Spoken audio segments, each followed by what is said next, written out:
Today, Monday of the second week of Lent, we come to the church San Clemente. The history of today's church begins in the early days of the Church of Rome. While details are scarce, it seems likely that Saint Clement, who would later become the fourth pope, was either a freed slave or the son of a free slave, who had been a member of the imperial household.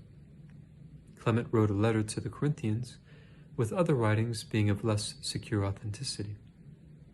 Tradition relates that he was banished to Crimea by the Emperor Trajan, where he continued the work of evangelization. As a result of this, he was sentenced to death by being tied to an anchor and thrown into the sea.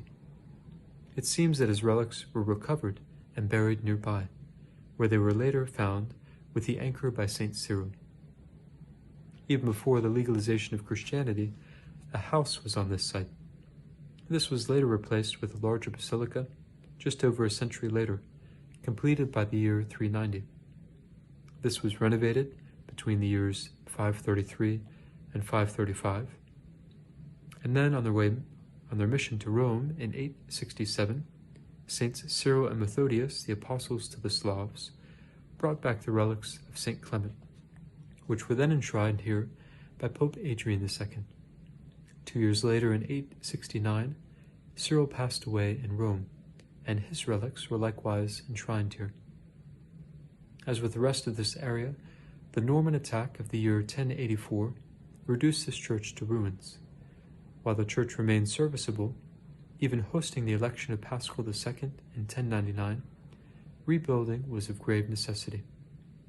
The rubble from the destruction raised the level of the ground several feet. So it was on this higher level that the new St. Clement's began to take form. Dedicated on the 26th of May, 1128, it would receive repeated renovations over the next several centuries.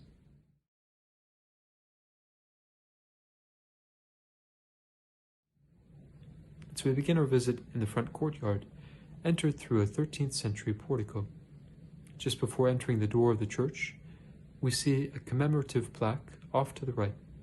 This was given by Slovakia in commemoration of the development of the Cyrillic alphabet, created by Cyril for the purpose of spreading the gospel. Entering the church itself, we see the works of many centuries as being immediately apparent. The floor is medieval. The ceiling is from the early 18th century.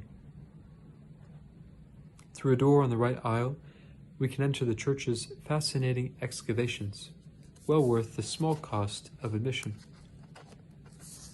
The rector, in the year 1857, Father Joseph, began excavating under the floor of the current church and found the remains of both the older basilica and even the older remains from the classical period. I'd like to address and direct our attention to the beautiful apse mosaic in the center of the church. We see in the center a crucifixion scene with the cross of Christ being a tree whose branches spread out in all directions. On this tree are 12 doves representing the 12 apostles.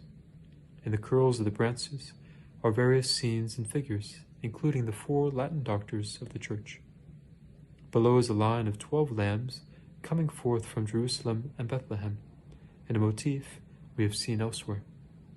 On the arch are depicted the prophets Isaiah and Jeremiah, holding scrolls with the sections of their books which prophesy the Messiah. Saints Lawrence, Paul, Peter, and Clement are further up, and at the top is Christ, with the symbols of the 4 evangelists. These were the first mosaics made in this city after a hiatus of almost 3 centuries.